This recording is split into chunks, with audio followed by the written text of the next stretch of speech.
welcome to another episode of Unfiltered Brew.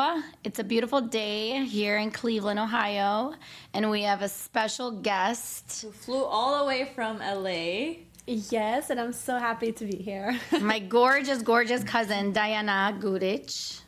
So happy Welcome. to have you here. Welcome to another episode of Unfiltered Brew. I feel like we haven't shot an episode in quite a minute. No, because I think with all the trips and stuff we're taking, it just... Yeah, thanks for having me, ladies. I love your show, and I'm really happy to be here and be a part of it. So honored to be. I'm actually so happy. I'm so happy. We've been talking This about is having you amazing. on the show for quite a while now. Oh, I love that. So thank you for taking the time out of your trip to come see us. Of course, this is like the highlight of my trip, for sure. I was excited. I was like, I'll put makeup on for the first time this week. So why don't we introduce you and or introduce yourself and tell us about your background. And we know that you were actually living in Cleveland at one point before you moved over to the West Coast. Mm-hmm. So why don't we start there? Yeah, so hi everybody. My name is Dajana Gudic. I was actually born in Yugoslavia, and then 2 years later a war started. And then in 1995 it ended, and Yugoslavia broke apart into a lot of little countries like Serbia, Bosnia, Croatia, Macedonia, and then I stayed back in Bosnia. Yeah, at this point, all of a sudden it became Bosnia, and I lived there till I was 14 years old, and then I moved to Ohio. So why Ohio? So it was interesting. No one ever asked me. It just kind of happened. Mm-hmm. You know, my parents divorced, and my dad went to America as a refugee. And at that time, when you're a refugee, they don't really give you an option on, where you want to go. They put you wherever there's a lot of work for people that don't speak English, and, where there's a lot of people that they can have in their community from the same country. So he already had a sister here. So then he just, he was like, oh, great. Yeah, I'll go to Cleveland. And my parents decided for me when I was maybe 10 or 11 that they were just going to have me go to high school and college in America. No one asked me. It wasn't up to me. It was a one-way trip. Yeah. And, it's so funny. All these people are like, oh, I want to move to America. I'm so excited to move to America. I want to get my papers. And I'm like, I don't want to go, please. I don't want to leave my mom and sister behind. So that was really hard for me. So your dad moved here first? Yes. Okay. My dad moved here after the war, after they divorced. Yeah. And then my mom had my sister. So she's my half-sister, but I always say we're sisters and a half because we're so close. And she was like my baby. I'm 9 years older than her. Really? Mm-hmm. And she was like everything to me. And her and my mom, we were just so close. And we were like a little team together, surviving. We were really... Not we were poor. Yeah. I could say that, and we've been through a lot together. So it was really hard for me to leave them. I really didn't want to, but then all of a sudden I find myself in Ohio, in not even Cleveland, in Menor, like a little suburb, and then I have to go wait for the bus. I don't even speak English, and I'm waiting for that yellow bus. I saw that on TV, and I was like, this is kind of cool, but I was so nervous, and it was really it was a big adjustment. It was hard to adapt and to leave your mom and sister. Yeah, that's that was the hardest thing, leaving them behind. But then even just adjusting to life here, because life is so different. I mean, even just if you start from the language, I didn't speak English at all. And I remember my first day of school, I went to Ridge in Menor, and they gave me a tutor to teach me English. And she would literally walk me outside, and she would point to things and say, repeat after me. Bush, and then I'll just say bush, and then she'd be like sky, and I'd say sky. She taught me word by word, because that's how bad I was. How old were you then when you first moved here? I was 14. Really? Mm-hmm. Okay, well, your English is great. Well, thank you. I mean, I still have an accent, but I feel like I'm good. I'm good now. Yeah, she's amazing. Yeah, I remember we used to always hang out. I remember you always being so sad when she comes, when she was moving to America, and then she would leave me for the summer because she would go down and visit her mom and sister, and then I'd be so excited when she would come. We were inseparable. Yeah, I think you and I worked at every place that exists in Menor, from the mall to every pizza. Remember JCPenney? Yeah. Oh my God. We worked at JCPenney. Oh my God, we were terrible. I just remember one time she was on one register and I'm on the other, and then I'm like, who let the dogs out? And she's like, who? We were wild. We were wild. we were always so crazy. I mean, you guys look like sisters. It's crazy. They say the more you hang out the with blonde, someone, the blue eyes. Yeah. Yeah. We're definitely the two crazies of our family. Yeah. Like 100%. just a couple of days ago, my dad sat us down and he's like, "So you two are gonna be single forever?" I'm like, That's looks the like it. conversation you have with any foreign parents. Yeah. Once you hit 30 and above, it's the topic Oh of, my gosh. of the dinner table. When Yeah, you get for married, when you have sure. kids. Yeah, no, he's like, we're kind of just giving up on both of you, like whatever. At this point, I was like, Dad, it's because you guys are so picky. You want us to be with a certain person, with this and that. Yeah. And then he's like, at this point, we gave up. Just be with a man. Oh my God. No, he's right. He's so funny. Sounds He's like such a my good mom. person. I know. Yeah. I don't know. Whatever. I'm sure someone will come around. Well, it was Yeah. funny because then this one was getting FaceTimes by like someone that looked 16. Wait, what? And then she's literally sitting there and she like turns the phone and shows us. And I'm like, what? Like, So and- now her dad's going around telling the whole family that I'm dating this like 16-year-old. I mean, I guess he's not 16, he's 18. No, he's not Listen, 18. wait, don't judge. He's not 18, he's 28. But he's just a friend, As they all say. yeah. literally. Well, he just called her. I don't know what's going. Well, I do know, but you know. Yeah. But But it was funny, and then I had to tell my dad, stop it. If it was the other way around, it would be completely okay in our culture, Right. you know, for a man to be with a younger, younger woman. It's woman. just the opposite that bothers them, and I'm over here to stand up for women. Oh, Yeah. always. double 100%, standards, yeah. Double standards. So you were 14 when you moved here. Your English Yes. is great. Thank you. And you continued your higher education here. You went to Cleveland State.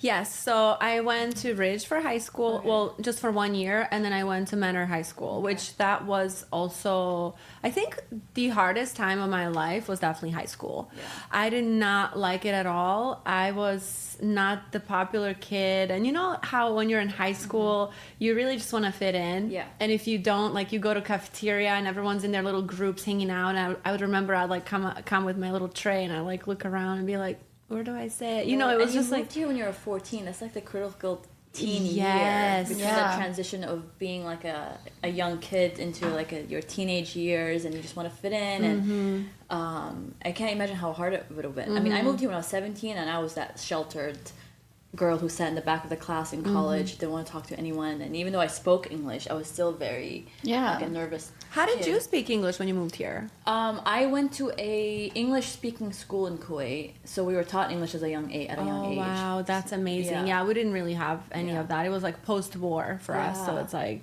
people were more in survival. Right, that's Yeah, so high school was really just really tough for me, and I couldn't wait. Like I knew even in high school I'm moving. I told her, I was like, we're moving, we're going to LA, and she agreed. She's like, yes, let's do it. Game really on. that young. You knew you wanted to move. We had this whole dream planned to move to LA. to LA together. Yeah, and the funny thing is I've never even been to LA, Okay. but I just knew like it was calling me. What about LA that made you have that spark to move across the country? It's the entertainment world. Okay. I knew that ever since, you know, I was little, I always knew I wanted to be in the entertainment world, and I didn't know sorry. Ever since I was little, I knew I wanted to be in the entertainment world, and I didn't know exactly where that was going to take me.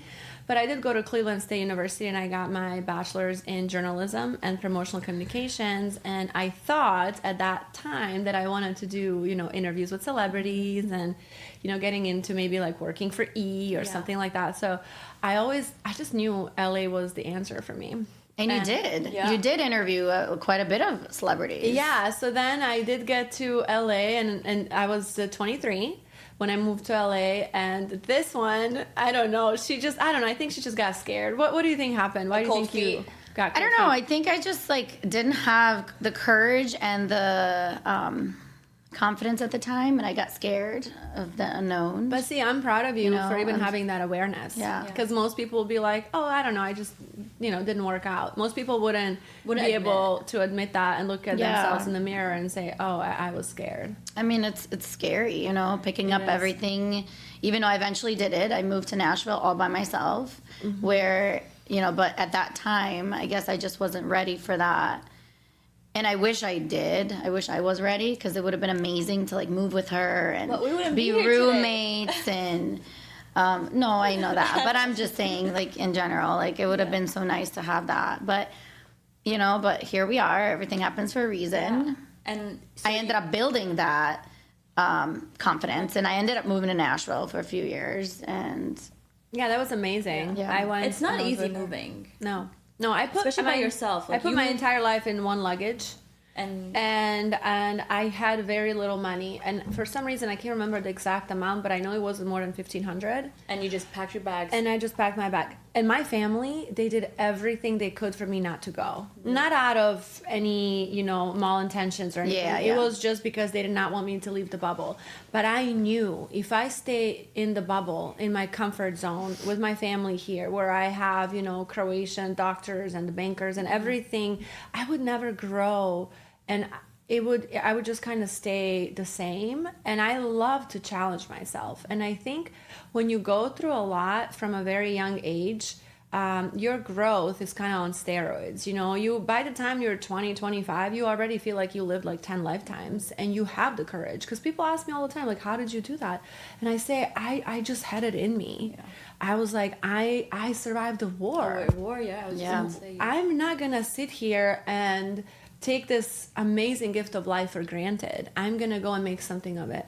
So I packed everything into a bag, and I remember, girl, that plane, oh my gosh, that flight was, I'm still afraid of flying because of that flight. Really? It was the most bumpy flight of my entire life. There was a tornado in Denver where I was And when supposed you were to... flying over Yes, storms, they weren't expecting it. I mean, to this day, and I fly monthly. Yeah. To this day, I've never been on a bumpier flight. It was like people were screaming and throwing up, and it was like... And you were probably thinking, why did I leave? And I was literally thinking, okay, great. This is my sign. I'm not even making Yeah. it to LA. But I survived all that. Yeah. And It's all part of the journey and experience. It was a part of the journey. It was a part of like that final Hurrah. exactly. And then I remember I got to LA and I had a roommate. Do you remember her? oh my Did you gosh, know oh my anyone gosh, in LA? yes. Before you moved there, like, did you know So anyone? no, Did you so I have was supposed to go contacts? with Kat, and then when she decided not to go, then I was like, oh my god, where am I gonna live? So I posted on Facebook, and I said, I asked my followers and my friends, I was like, does anyone know anyone in LA that you like personally met? And this photographer responded to me, and he's like, hey, I know this girl. She actually just posted the other day that she was looking for a roommate, and he's like, she's really nice, she's really kind, she's amazing. I was like, oh, perfect. So her and I connect, and she's like, yeah, I'm looking for a roommate. And I think my rent was, for LA and for that time, it was really cheap. It was like $650 a month. That's decent, yeah. For us to split a one bedroom. And I was really excited because I was like, finally, I'll have enough money to live for 2 months and I'll figure it out. Mm-hmm. And so I got there, and I don't want to get too much into it because she ended up committing suicide. So like, out of respect for her family, but she just was a very hard person to live with. Even though we connected and we were friends, she was just doing a lot of questionable things on the side, and put me in some dangerous situations where I just couldn't wait to leave. And finally, after, I think, was it like 9 or 10 months? Yeah. She came and she brought my dog from Cleveland. My dog was like my life. I could Oh my not God. wait to get a Kiki. place. Yeah. We love and miss Kiki. She brought Kiki to me. And my ex-roommate actually at that time was like so upset that I was moving out. She threatened me she was going to let him loose. And She was nuts, dude. She's Yeah. So crazy. she had issues, like really deep-rooted issues. Yes. Okay. Yes. And even with all the issues, I still like loved her as a friend, as a human, because Yeah. I just felt so bad. She's been through a lot too. Yeah. And unfortunately, 2 years ago, I heard that she committed suicide on Christmas, or her parents actually think it might be, suspicious. So I don't really know. But that was really hard. And there's so many times in the beginning where I was like, I don't know if I can do this. I don't know if I can stay. I don't know if I can survive. I would eat literally like rice and Chick-fil-A, or no, it was KFC because it was a walking distance from us, and we lived in Koreatown, which is not a good area. Yeah. Like I remember one time a cop knocked on my door and he's like, "Have you seen this man?" And I'm like, "Yeah, that's my neighbor." And he's like, "Oh, we're looking for him. He murdered someone." Oh, wow. So it's a bad, Scary. Yeah, I mean, Koreatown isn't as horrible. It's not Compton, but it is pretty bad. You know, Yeah. it's a questionable area. It's kind of like a Euclid here, maybe. Yeah, Like I South think Euclid. maybe South Euclid. Yeah, South yeah, Euclid, yeah. So I just couldn't wait to leave, and you know, it was really hard because I was trying to find a job, and I was, you know, going Trying to to hustle. hustling, and I was like, I need to get into bottle service. That's like the best Yeah. job here, but it was so hard to get into that. And then, you know, these two guys they owned a lot of clubs. They're like, yeah, you can work for our club when we open, but for now, work in a restaurant. I remember I started working in a restaurant. My taxi was like $70 to get there. Then I'd make 150. Then I'd pay $70 to get back. It was costing me money to work. So everything kind of seemed like it was against me. I felt like the whole world is against me. Every opportunity that I try to, you know, make for myself just doesn't work out. I tried countless jobs, and it was getting to a point where I was going to have to move back to Cleveland.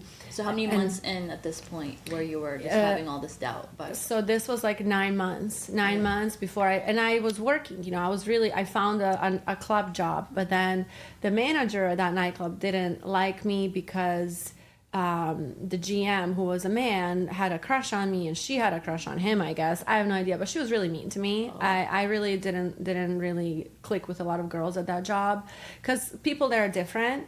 They're very much of, you know, who can get what out of who, like using each other and just kind of like caring about themselves. Not everybody, because I met some of my best friends in LA, but they're very selfish. And I wasn't, you know, I was always just kind of like, I just love people, kind, almost naive in a way.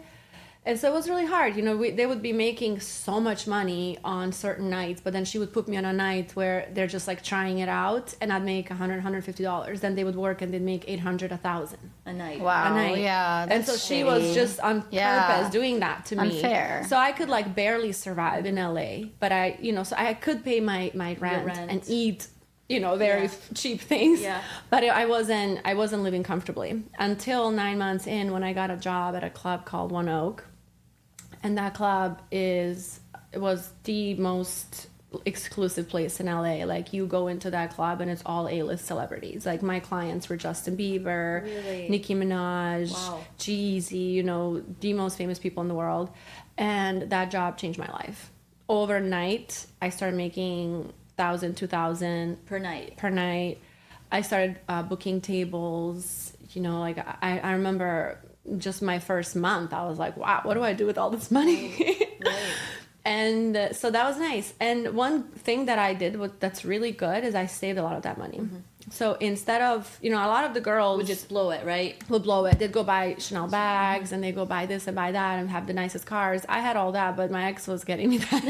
I was not going to be paying for that, because I'm like, I know what it's like to be poor. I'm going to save this and I'm going to use it for good things, like taking my mom and sister on vacation, having these beautiful priceless memories. And that's exactly what I did. Like, the first year I came back, when I actually started making money, I took my mom and sister to Mykonos. Oh, that's and amazing. and we kind of like discovered it before a lot of people did, because now it's like the hottest place. Oh my gosh, yeah. But back then, people didn't even hear about it. They're like, "Why Mykonos?" So we went there. You were ahead of the game. I was ahead of the game always, as far as travels go. I was always good at that. Our hotel was like, at that time, like 600 or 700 euros a night. Wow. We were going to spa services. My sister, she went into the spa and she walked out with this like huge bag, and I'm like, "What's in that bag?" She's like, "Toilet paper, honey, tea." Oh my I was God. like, "Why did you take all that?" She's like, "It's free." I was like, "Oh my goodness!" So I just It's the little things. It's always the little things. And I really wanted to use that money to enjoy it with the people that I love, versus getting Chanel bags and things like that. So Create memories that and was experiences. create memories and experiences, and that was, you know, really a good time in my life. And I think during that time, I also started working a lot on Instagram. I started shooting a lot. Every day I would wake up with 1,000 or 2,000 new followers. It just kind of like took off. Like, my life just took off after it was so difficult for so long and so many challenges. I think the fact that I just kept pushing and pushing and pushing, Staying consistent. I think I just got rewarded by God. And all like of a at sudden, the time, did you know that that you can use Instagram as like a marketing tool, as like build a brand, or just happened organically and you weren't even trying, like you were just posting about your life, right? And things you were doing and your travels and so I wasn't really trying to make it into a brand or use it for marketing. I just started shooting with this really popular photographer who is amazing and a friend of mine, Dream State. And him and I would work a lot together, and a lot like people just love him and love our pictures together. And I just got all these followers, and like I remember I did a music video with Logan Paul, for example. Okay. And when I did that, just the next day I woke up, I think I had like 20 or 30,000 followers just from him tagging me. And so just collaborating and working with people that also had followers, it just really like went up really fast. And now it's not even the same anymore. It's oversaturated. Now a lot of people have followers. A lot of people buy followers. So it's just not the same. As organic. Not as organic, but at that time it was amazing. And that's how I got my biggest opportunity in acting. I got this DM one day, maybe after 4 years or so. Of living in LA. And building like your online presence. Exactly. Building my online presence. Also taking acting classes. Okay. And it's interesting. At that time, if people asked me, do you want to be an actress? I'd be like, no. And that. So you didn't know you wanted to get into the acting? No, but I did get into hosting in the meantime, and I interviewed people like French Montana, DJ Khaled, Jamie Lee Curtis, the Oscar-winning actress. I got to interview a lot of people, and I started realizing that really wasn't what I wanted to do. It just wasn't as fulfilling as I thought it would be. It was more of ego serving, not really what I wanted, but more of like wanting to be seen and a center of attention. Yeah. And I didn't really know if acting was what I wanted to do, but I was taking classes because I'm obsessed with learning. I've always been obsessed with learning. So I'm always trying to learn something new. That's how I learned Spanish during COVID. She's amazing at it. She's literally fluent at it. This is why I love going to Mexico with her, because then she can handle all the talking. When we went to Peru, we really needed it. Oh my God, actually. we needed it. We would have not gone like anywhere if it wasn't for Diana and her amazing skills in Spanish. In Peru, nobody like speaks English. Yeah, that was actually wild. Nobody Literally. spoke English. We went to a Machu Picchu hike. Yeah. And we would get in the car, a taxi, and they don't know any English. It was really surprising. I'm really proud of her. That's incredible to learn a whole language in your 20s. That's not easy. I know. Thank you so much. But to be fair, I did watch some soap operas when I was little, so I could understand a little bit. Esmeralda. You watched it? Did you watch Esmeralda? Don't tell me you watched Esmeralda. I was obsessed with Esmeralda. Oh, did you watch Ruby? Oh my God, guys. Take me back to Tanya. Esmeralda, please, and the hot husband. We had him dubbed in Arabic growing up, so that's why. We had him dubbed in our country, Croatian and Bosnian. Oh my gosh, I love it. So funny. So much in common. Yeah, so that's when I was like, okay, I just want to learn. So I was taking hosting classes, and then I went into acting classes, and I started liking acting for one reason, and that's because you get to be somebody else and you get to feel all the emotions that normally you don't feel. Yeah. So, because I feel like a lot of people don't feel. Right. And it's like one of the most basic things that we have as humans is being able to feel, but it's much easier to not. Nobody wants to go through all the hard emotions, and when you're like have a breakup or something bad happens, a lot of people just kind of numb it, and they just go on and they avoid and they distract themselves. It's kind of like when you lose a dog and you get a new one the next day. You're still you have to go through that pain in order, even I mean, this is a whole other topic for a whole other day, but like you can get sick by holding on to negative emotions in your body. Oh, I agree, 100%. Yeah, it literally goes into even as bad as cancer. Yeah. When people stuff things down consistently, you stuff, and then eventually you're gonna explode. Yeah, I mean, it's just whether we can have a whole episode. It's just a whole nother thing. Yeah, have you ever taken a class, I don't know, like yoga or something, and you do these stretches, and all of a sudden you want to cry, and you're like, why do I feel this way? And it's because that energy is getting released from your hips and from your body. Yeah. So, I was, in those acting classes, I just started feeling a lot, and I was like, "Ooh, I get to feel this and feel that and feel that," because I did have a lot of things that happened, during my life that I didn't want to feel, so I kind of just kept ignoring them. Like build up trauma. Yes, exactly, like built up trauma. So acting was almost like therapy for me, and I just started going, and I didn't even tell anyone, and it wasn't even to be an actress. It just to kind of like feel, and to play, because everyone has an inner child that wants to play, right?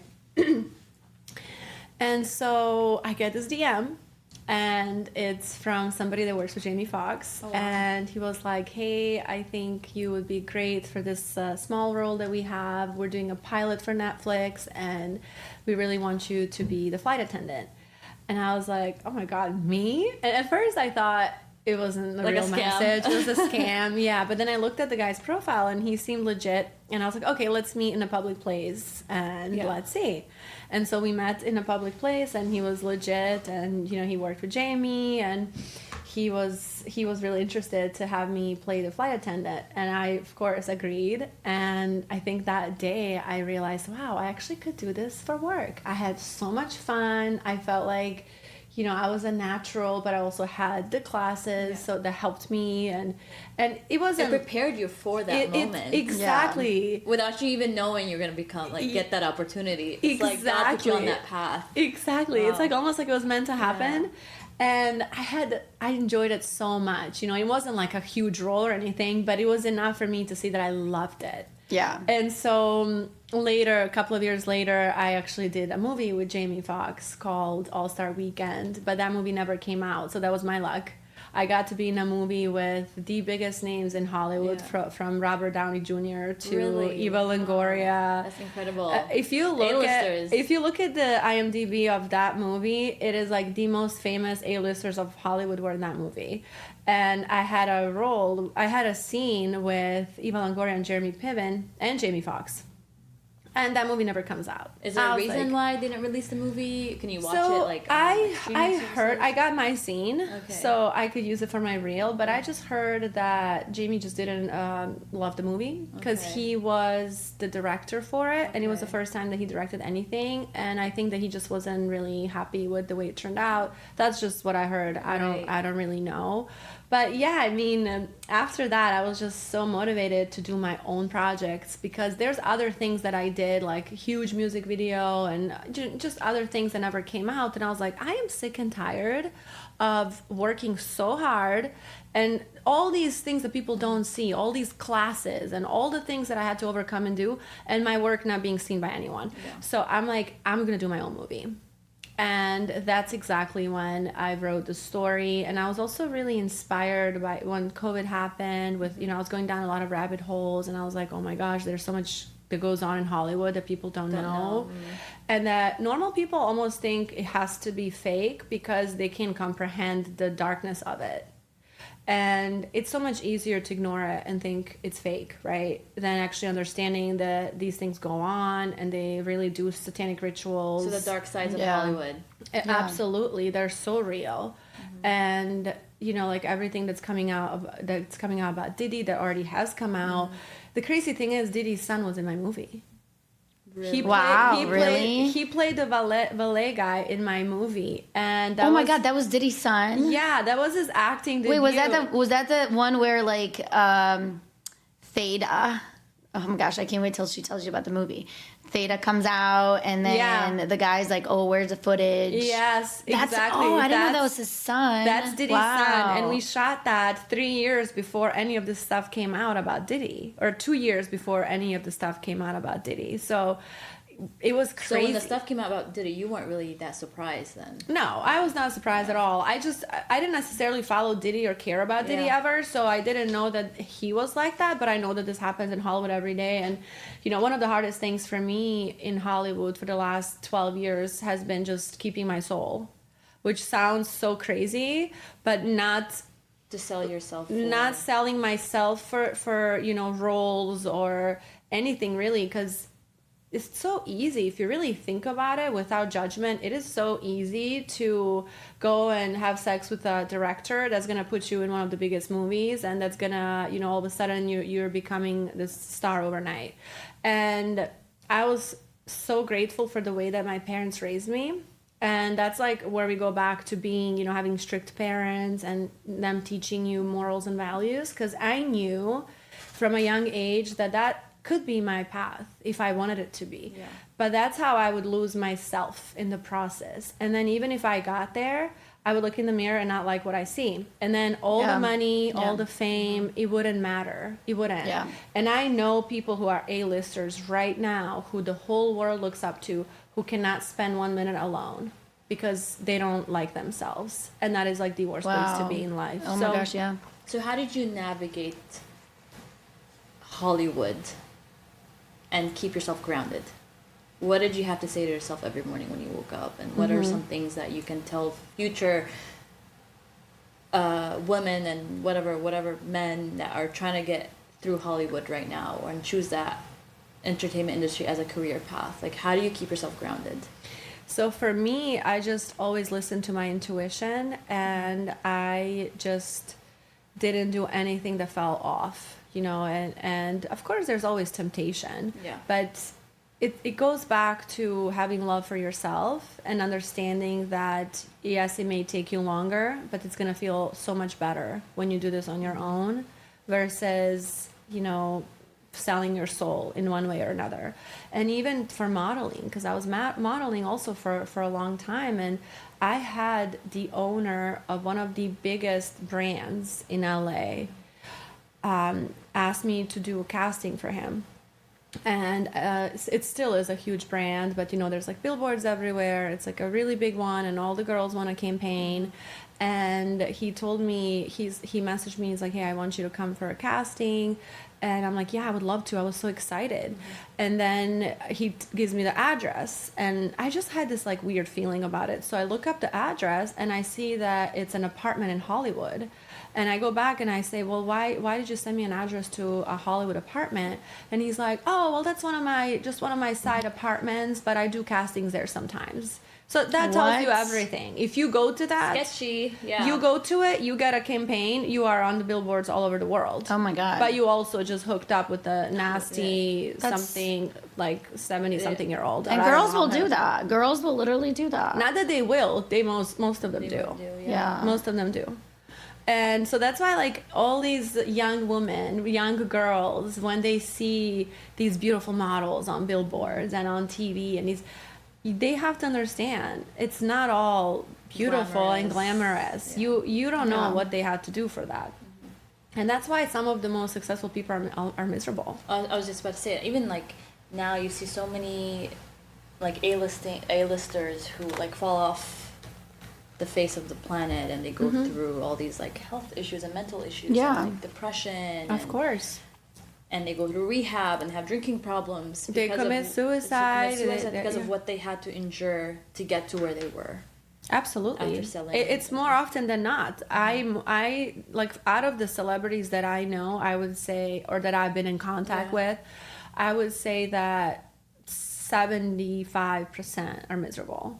If not more. So it's a huge amount. Yeah, of it's people. just sad to see, like, It gave me goosebumps just talking about it means it's just sad to see like all the celebrities that we grew up with and we looked up to. Like, for example, like I loved Amanda Bynes. I was just thinking I loved her. Amanda Bynes. I loved her movies. I loved the way she was and her shows. She was creative, funny, like, but we didn't see that back, you know, what was behind happening in scenes. the back and behind the scenes. And I mean, look at her now. I feel so bad. She was just what on the she's news going the other through. day. Like, I pray for her and I hope she's well. But it's just like stuff like that, you know. Like, She it's was just. one of my favorite, like. I loved teen her. girl movie I stars. loved her. Like, she's the man, and And like with all Disney and everything that's going on and everything, all the truth that's coming out, it's just so is sad. it true? Like when you It's sad. get out and you talk about certain things that happen in Hollywood, like they just turn against you. They'll like shut you off, shut you down, kill your contracts. Yeah, they have enormous power, and the only thing you can do is do your own projects. So that's why I did Impulse, and that's exactly why, you know, I mean, the story is about a shadow government that runs the world and controls both sides of the government, and how, you know, Democrats and Republicans, it's pretty much just, you know, they're part of the same evil. And if you really look at it, you understand. So I wanted to make a movie about that it's all one, you know, and these people who actually really run the world, we know nothing about them. And so Like a cult. yeah, I mean, it's a shadow government. Like, you Yeah. don't know who's calling the shots. I mean, do Yeah. you really think that, not to get into politics, Yeah. and I have so much sympathy for Biden, and he's sick, and I wish him well, but do you really think that he was running the show? No, Probably not. probably not. I mean, Just for show. And right? and He's that- the forefront exactly. of So the nation, yeah, I think they can easily cancel you. They can. Oh yeah, cancel culture. Did They you ever can- experience that? Like firsthand? I don't know. I didn't really have anyone hire me for anything and then say, no, we're not going to use you anymore. But I'm sure it has happened when I posted things on my social media, because I'm always outspoken and I really always say what I think, especially when, you know, like COVID happened and I just felt off about it. I was telling people don't get vaccines, Yeah. like, and they didn't like that. So they were shadow banning me. So I did go from, you know, having like 30,000 views on my stories to like 5,000 Yeah. views. And I'm like, how did this happen overnight? And then they kept, the fact checkers kept, you know, sending me warnings saying they'll delete my Instagram. So yes, I did. I had a TikTok page that I think I got 7 or 8 million, not followers, but views in 1 week. And one morning I woke up and my TikTok was gone. Gone? Yes. And no, they it's said, crazy. They do that. They said it was for hate speech. But I Yes. was shadow banned when I was posting So, about like the war do you in the guys Middle know East. that? Do you No, I guys get know it. that guy that posts Oh, me too. everything that's like on, you know, like everything that's been happening with like Palestine and all that. Like, we're not gonna get into it, but I just want to like Motaz. say His it. name was Motaz. Motaz, yes. Yeah, So yeah, he generated posted. millions. He kept getting like all these. So he was very authentic and went and like showed everything, Yeah.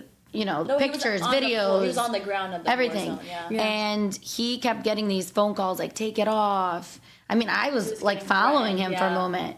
And then he kept getting like text messages. Then he says, oh, this is like sexual harassment. He was getting, it's he just was- insane. It's insane. And then It's next thing you know, he was insane. the cover of. Was he the cover of Times Magazine? Yes.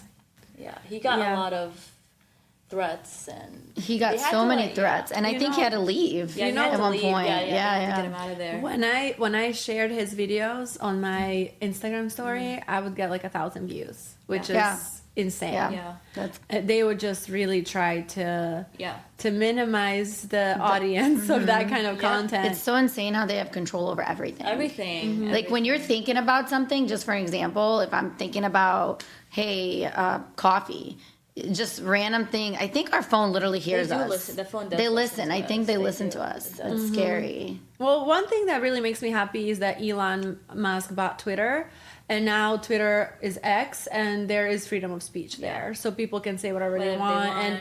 and so that has been a big shift in the First Amendment, because Yeah. now people can speak and say what they think, and nobody's deleting them, Yeah. nobody's shadow Good, banning them. good. So things are kind of changing in a positive way, Yeah. but I just People hate will it. defer with that. For sure. So tell us, how do you protect your energy and your peace in this chaotic world and in this entertainment business and Instagram and all that? Like, how do you protect your peace? So I definitely meditate. I do yoga. I believe in God, and I pray. Yeah. And I always clean my space. And some people don't like to hear that, because they're just strictly one thing. And, oh, well, if we're Christian, we're not supposed to sage the house or like meditate or do yoga. It's a sin. I don't look at it like that. I believe in one God that loves us all. And I don't really believe in like just, the division. I love all people as long as they're good Yeah. and kind humans. And so I don't know. I can meditate. I can just sit in my apartment and close my eyes and feel God. I don't have to go to church to feel God. Yeah. Yeah. He's around you at all times. Yes. 100%. So I feel the presence of God always within me, and that's another reason why I stayed who I am And true to yourself, and true right? to Yeah, myself yeah. during this whole time in LA. Like, I think that I am richer than most people in LA. And I don't care how many millions they have, because I still have my soul. Yeah. I love that. And I've been, on private jets and on yachts and in party buses with A-listers, many of them. And I can tell you, I'm definitely a happier person than they are. And so for me, my priority is staying true to myself, prioritizing, the people that I love. Because I feel like most people have two purposes. They have their individual purpose, and then they have one that we all share. And I think the purpose that we all share is to awaken and to serve others. Yeah. And I think that if you are in that purpose and you love your people and you help your people and you see them happy, I think you're gonna thrive too. And for me, I can just look at somebody that I love, and if I see him happy, I can just like cry of happiness. You know what I mean? Oh my God, and not just the I'm people just that I like love. about to cry now because I'm so like, look at where we're at now. Like I'm It just feeds so your soul. Yeah. Helping others feeds your like soul. just looking at you two right now is I'm just so Oh, happy. you guys. This has been like everything you're saying is just incredible, and it's so relatable, and you're so intelligent, and you're so well spoken. Oh, and, thank you. And for someone who had to maneuver their own way and shape their path and still be grounded, it's such an inspiration to everybody that's gonna. I mean, I have goosebumps. Like, I just know, like, listening yeah. to you speak right now. You guys are so cute.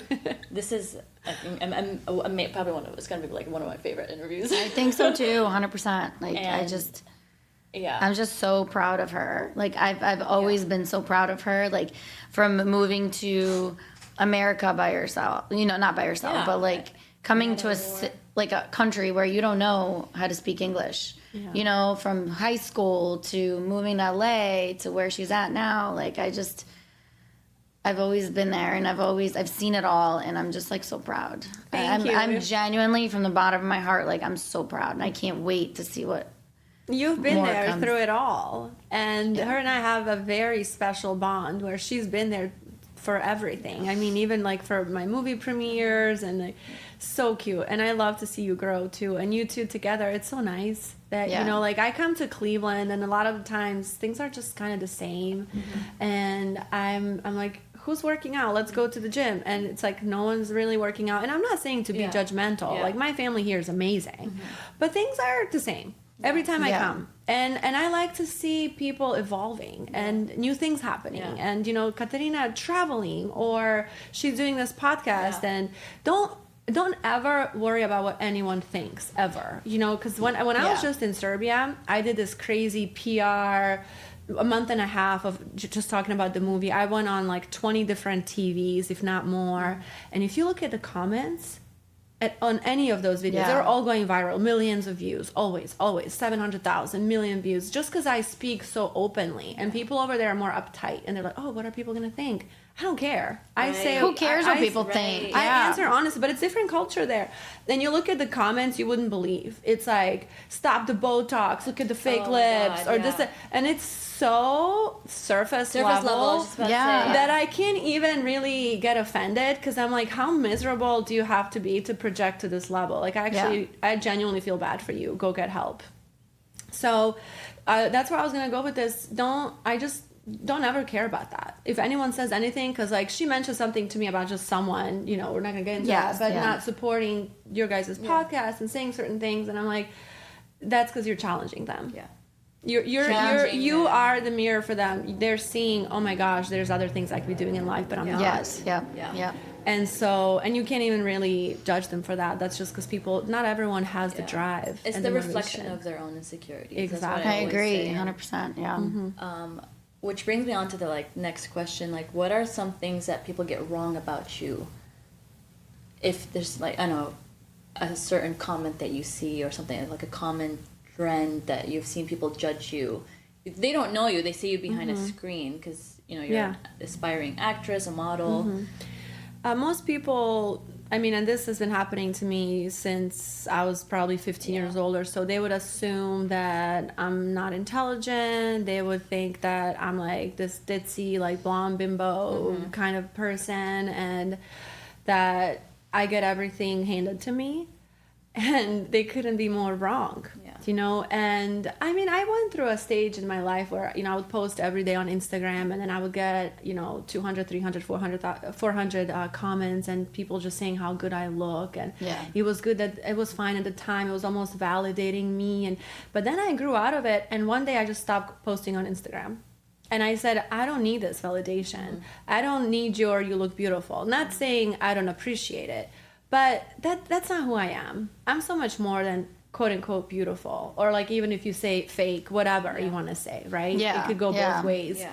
And that's exactly why my friend and I started our podcast. I've been wanting to for a long time, and it kind of goes back with, I did go to school for journalism, and I always loved interviewing and talking to people, having deep conversations. But that was one of the reasons. It's because I want people to know me. I'm sick and tired of people looking at me and making assumptions, which that will happen anyway. Yeah. But I at least want to be able to have a voice. Yeah. And that's one of the things that I had to work on. And if we're going to get spiritual, we can say unblock the throat chakra. Because We love getting spiritual. It's like our thing. People make themselves small. There's that too. To fit in. To fit in, yeah. And so there's those people that are like narcissists, and they think they're the best of everything. And then I dealt with a little bit of just making myself small so I can fit in. And I was like almost having a little bit of guilt, like, why do I get to live this life but my family doesn't? And so I kind of try to like be small. But you can't do that either. You gotta lead by example and just love your life, and just be an example. And if you can help your people and take them on this crazy wild ride with you, you do that. And if you can't, you just live your life and inspire them through that. Yeah. Pretty deep. Pretty deep, yeah. Pretty deep. I love that. Everyone follow Pretty Deep. Tell us about Pretty Deep a little bit. Tell us about your host and we just your started. co-host, We just started a podcast called Pretty Deep. It's Pretty Deep Official on Instagram, and I mean, we only have one episode out right now, or maybe two by the time this comes out. It's just us wanting to have deeper conversations, and for now it's just us two. She's my friend from Croatia. We have a lot in common. We're both navigating our lives in LA, and we always clicked on that level where, like you and I, Katrina, we always had very deep conversations. And my circle really became a lot smaller over the years. When I worked in the clubs, I had like 20 girlfriends, and we'd all go do dinners together. But it wasn't, our friendships were not that deep. It was surface level. It was surface level. They weren't as well. real. I mean, they're all great girls, but it just wasn't like, there wouldn't be someone I would call if I needed something, for example. And so my circle became a lot smaller, but a lot more, a lot better quality. And so Petra is one of those people, and just Petra's quality so nice. over quantity, right? When you meet her, you'll love her. She's such a sweetheart. She literally is so nice. Well, we can't wait to come out to LA and we can be guests on your podcast. Come visit us and be our guests. Tell us some goals that you expect to achieve in 2025. So in 2025, I really want to shoot my next movie. I've been working with the writer, and I'm gonna be in it. We've been. I'm gonna be in it.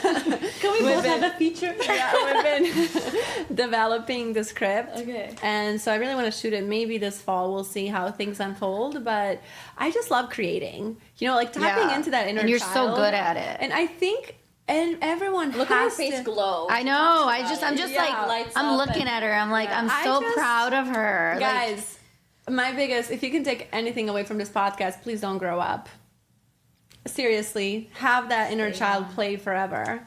You have to give it attention and let it play. I mean, of course, we have to be adults and we have responsibilities, but when you can, if you liked coloring when you were little, go and color a book. If you like dancing, put the music on and turn it up and dance like a freaking idiot in front of a mirror and laugh at yourself. That is why people are like, you look younger, you act like. I don't try to look younger. I just want to be happy. Like genuinely deep. Exactly. Happy. And I want to like radiate happiness to other people, because there's enough depression and there's enough bad things in the world. Not to say that I've dealt with my fair share of anxiety. I still have it, but I deal with it. But I don't let it define me. I'm still a happy person. Yeah. And I think just play, create. And for me, that's movies right now. I don't know if that's going to change eventually, but I just loved creating it from A to Z. and being a part of the process from the story to the shooting, the casting to post-production, everything. It was like my baby. So yeah, that's what I want to do this year. I also am definitely traveling. I'm going to Europe for the summer. So I'll be out there. I'll see you or your little ass. Yes. So I've never been. So her and I always try to travel. I know, You know, yeah, every you guys year are- we take like a big summer trip. Where did we go last year? I don't know where we went. Did we go? No, London and Ireland was the year before that. Yeah, last year was, I can't remember. Oh, Miami. Oh yeah, yeah. Was it We went Miami to that we Miami. went? No, Yeah, we did last that year this was in- year. This year, you went to Miami We this went, year. but what was last year? I I don't remember. But Then- anyways, this year it's going to be Belgrade, and then we're actually going to try to do a 2-day Paris trip I just got because back I've never from been to Paris. Was it amazing? Beautiful. I'm already thinking about going back. Paris. Before the end of the year. Paris and London. It was my first Bonjour to all the hot men in Paris. Yeah. But no, I'm excited to go to Belgrade because I've never been, and I hear Where's that? nothing but good things from Serbia. Serbia. Serbia. So I'm really, really, I've really never been to that part of the excited. world, like Eastern Europe. Like Croatia's on my bucket list. Yes, you gotta come. We wanna should go to take. We should Split, all do like Dubrovnik. one big trip. We should. We should all do one big trip and then do a huge podcast. Oh my gosh, that would be That so would be fun. amazing. Like I'm just so down for you to go the back to Europe. podcast combined. That'd be awesome. Let's That'd do be it. pretty interesting. So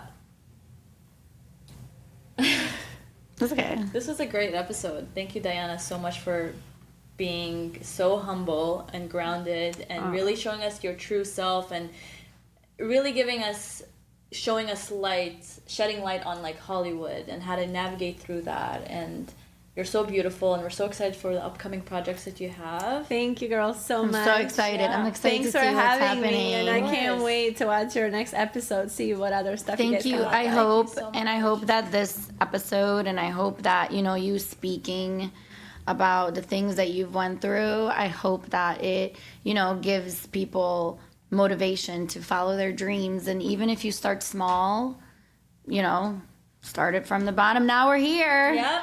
Yep. So it just, I want people to know that no matter what your dream and your goal in life is, no can do matter it. how old you are, go for it. Do it. Just push. Jump from the And cliff jump of from the the- yeah. unknown, Yeah. and the most amazing, beautiful oceans waiting for you. Yes, I love it. I love it. Yeah, you're literally an inspiration to so many people that are going to listen to this. Everyone, Thank please. you. I hope yes. so. Even if we Yes. inspire one person, Yeah, that's all it's it good. is. I mean, it makes a difference. Whether it's one person or two people or three, it makes a difference. And Yeah.